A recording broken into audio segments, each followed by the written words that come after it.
The sports podcast with the youngest, most daring, intrepid, gutsy, fearless host on the planet. Get ready for Jake's Takes. Here's Jake. My guest today was a star quarterback for 14 seasons. He played college football at Washington State, where he won Pac-10 Offensive Player of the Year and was selected first overall by the Patriots in the '93 NFL Draft. He was an absolute stud quarterback, and he led the Patriots to the playoffs 4 times, clinched their division twice, and made 1 Super Bowl appearance. He was also named to 3 Pro Bowls and became the youngest quarterback to play in the NFL's All-Star Game. It's my absolute honor to welcome to Jake's Takes the legend himself, Drew Bledsoe.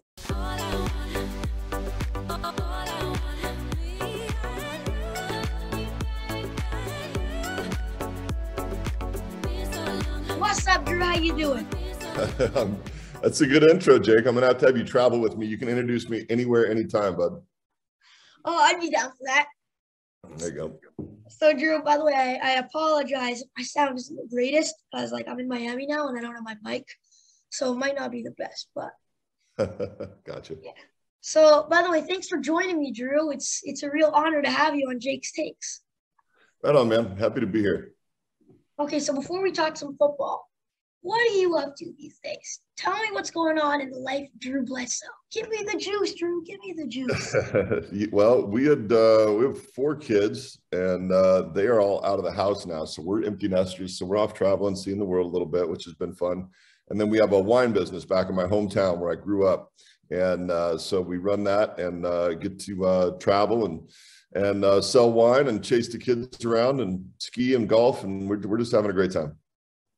Be honest right now. Is it better with the kids out or into the house? You have to ask my wife. We miss them all the time, but we don't want them to come back. How about that? That's a classic answer. Okay, so you ready to talk some football? Yeah, let's go. Okay, so the numbers you put up and the success you had in the NFL was just unreal. But today's NFL, it's completely different. In today's NFL, you can't touch the quarterback. You can barely touch the wide receiver. The stats for the quarterback is just way more impressive these years because of these type of stuff. Are you jealous that you didn't get to play in this decade and you had to play in the 90s? I am a little jealous, man. These quarterbacks, man, they don't get to touch them and they don't touch the receivers. It's playing quarterback these days is a lot easier than it was back in my day. But I will tell you that when we played, in that era where they could actually really hit us, it was sort of a badge of honor that you could take a big hit and get up and keep going. So I mean, let's be honest, it would be nice to play the way that they do, where they don't ever get hit. But it was also kind of one of those things as a quarterback where that's the only way you could show you were tough was by taking a big hit, because we never got to hit anybody back. So I'm not sure if I would trade places with him, but I definitely am jealous for sure. So you were drafted first overall by the Patriots, and you were one of the first true franchise quarterbacks. And I'm sure it came with tons of pressure. I mean, do you ever analyze the other number 1 picks like Baker Mayfield or Jamarcus Russell or even Andrew Luck? What's it like being in their shoes? Well, being the number 1 pick is a really cool thing, obviously. I mean, if you get picked at, first at recess, that feels pretty good. You get picked first overall in the NFL draft, that's a big deal. But the problem is that usually when you get picked that high, you're getting picked by a team that earned that first draft pick by being pretty bad at football the year before. So you're generally going to a bad team, and that makes it more difficult. And then you just hope that they put pieces in around you sooner than later, so that so things can change. But you look at Trevor Lawrence, man, he's about as talented as any guy's ever been coming out of college football. Goes down to Jacksonville, and man, they don't win. I think that they will eventually, but it's a hard thing. you know, you kind of have the weight of a franchise that you're supposed to turn around. So you've got to embrace that pressure. And if you embrace it, you know, and things go well, you can turn it around and have a lot of fun. Who do you think's the best quarterback in the game today? Because there's a lot of them. There's a lot of great ones, man. You know, I love Pat Mahomes like everybody else. But I got to watch Justin Herbert play a lot when he was in college at Oregon, and I've been a big fan of that kid all along. I really felt like he was going to have success in the NFL, and I think he's going to, if he stays healthy, he's going to go a long ways. And then, you know, I also have some personal affection for Josh Allen because I played in Buffalo for 3 years, and we loved playing in Buffalo. And I really hope that he brings those fans a championship because, man, they deserve one. Yeah, by the way, Justin Herbert and what's his name, and Burrow, it's been a big debate since they were drafted. What do you think? Who do you think's got the title of better so far?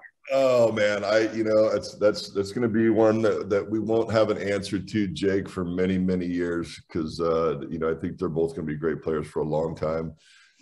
Honestly, it's just going to be about how they build around those two guys that's going to determine who gets the most wins. And but they're both. I think any GM in the NFL would take either one of those guys in a heartbeat. Yeah, but Joe, the Bengals made the Super Bowl this year. What a run, right? Yeah, that was amazing, man. And that combined with the fact that the NFL playoffs this year were the most exciting they've ever been by a mile was pretty cool. But yeah, I know that I'm sure Joe Burrow can walk on water in Cincinnati because it's been a long time since they've been to the Super Bowl. Okay, Drew. Okay, you ready for this? I want to talk to you about the GOAT. Not Tom Brady. I'm not talking about Tom Brady. I'm talking about Bill Belichick. The GOAT. The grumpiest of all time. Oh, my gosh. Like, does he know how to relax and have some fun? You know, the interesting thing, Jake, is that when he gets away from football, I think he does relax and have a little bit of fun. But man, when he's around the football team, when he's around football, man, he is all business and that's it. And it's worked for him. But yeah, he's not a whole ton of fun to be around when it's football time. Okay, but I do have a very serious question about Coach Belichick. How much of a role did he play in both yours and Tom Brady's success? Because the Patriots got themselves a pretty good young player in Mac Jones. And I wonder how you think Coach Belichick will help this guy's growth. Yeah, you know, I mean, I was only with him for 2 years, and the second one was the year that I got hurt when Tommy came in. But I think Tom would go on record as telling you that you know, having Coach Belichick, you know, with him, you know, for most of his career, helped him in a ton of ways. You know, mostly by just putting a really great team around him. And I think that that's what they're trying to do for Mac now in New England is put the pieces around him so that he can just operate, do his job, and you know, they'll have success. Mac's a good player, and you know, they all really like him up there, but they're going to have to put a lot of pieces in place around him in order for him to be successful. Yeah, and Drew, I wanted to ask you, like, free agency is always an exciting time for the NFL, but this one's been pretty crazy. Russell Wilson to the Broncos, Tom Brady retiring, then deciding he doesn't want to retire, Tyreek Hill to the Dolphins. Just so many amazing players changing teams. Do any of these moves, like, surprise you? What's your excitement level for the upcoming season? You know, there are so many crazy moves. I think the one that will be the most intriguing to watch will be Russell Wilson in Denver. You know, he's been a great player for the Seahawks for a long time. And the Broncos have been kind of looking for a guy now for a while. It'll be interesting to see what kind of success he has there. And then you know, and then let's not sleep on the Raiders. You know, all of a sudden you put the college duo back together, and I think that they could make a run of things too.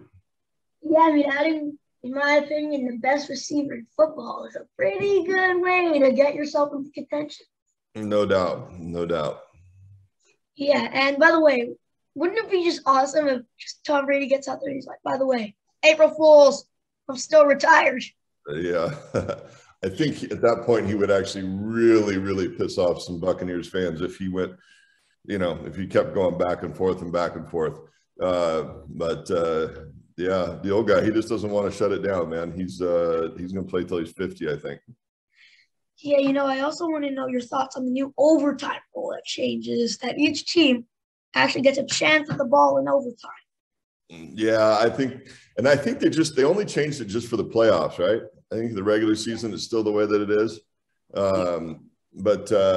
Yeah, I think that's better. I love the college overtime rules. I think that's really exciting when each team gets the ball at the 35 and you keep going until somebody, scores, the other team doesn't. Those are fun games to watch.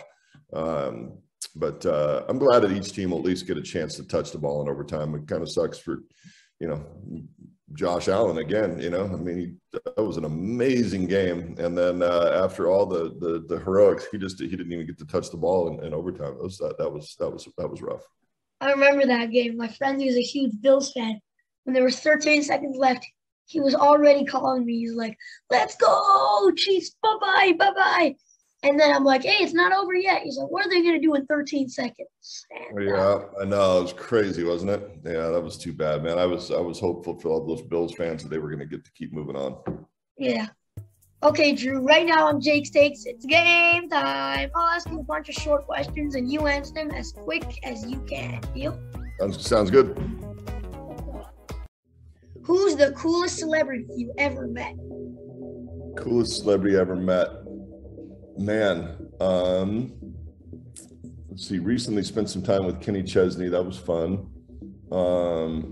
Met a couple presidents. And how about this one? When I was, I think in like 1994, I judged a Hawaiian Tropic bikini contest with Hulk Hogan and Shaquille O'Neal. That one was pretty funny. Take big risks or play it safe? Take big risks. What's the first thing you noticed about someone when you meet them? Oh, good question. Probably their smile and eye contact. Best running back in the game today? Best running back in the game today. Oh, shoot. I met Derrick Henry down at the Super Bowl, and it was so shocking because I'm 6'5", and he's about the same height I am, and he looks like he's a defensive lineman, and the dude is just huge. Can't imagine trying to tackle him. So there's a ton of great ones, but I'm going to throw Derrick Henry out there as number one. Deep sea diving or bungee jumping? Both. Name one word to describe Rob Gronkowski. He's one of the very unique people that has kind of created his own noun, and everybody knows what it means. It's just Gronk, and so he's like got his own word now in the dictionary that describes him. Hardest stadium to win a football game? Hardest stadium to win a football game. Let's see. Kansas City was always really tough. It was the loudest outdoor place ever. Plus, they were usually pretty good. And then the worst stadium to play in was always the Meadowlands in Jersey, because the wind would just swirl, so you couldn't tell which direction the wind was blowing. So you'd feel like it was blowing one direction. You'd throw a ball, and all of a sudden it would turn out when the ball got halfway there, it was blowing the other direction. So that was always the worst place to play because you could never predict it. Touchdown, Drew Bledsoe. What a stunning performance in that rapid fire, Drew. You totally crushed it. How'd that feel? Oh, it was good, man. I thought we nailed it today. Gave it 110%, left it all on the field, and, I'm just glad things worked out. Okay, before I let you go, I just got one last question. That good? Cool. In every sport, there's always a position that might be the most important on the team. Hockey, I think, is the goalie. Baseball, you could argue, is the pitcher. But is the quarterback in football the most important position of all sports? Does a quarterback have that most direct impact on a team's winning or losing? Yeah, I think you can make a case for that. The quarterback touches the ball every single play. He calls the plays. He directs. He changes the plays, and I think that quarterback. Yeah. Now you got to have all the other pieces around the guy also, but I can think you can make a case that it's the most important position in sports. Obviously I'm biased, but I think it's the most. Yeah. Drew, this was such an awesome experience for me again to have you on Jake's Takes, and I'll never forget this. Did you have fun with me today? Yeah, bud, you're doing a great job, man. You got a big future, kid. I'll be fun to watch you, 10 years from now when you're got your own show on, ESPN or Fox Sports or something like that. I can say I knew him when. So pretty cool, man. Thank you.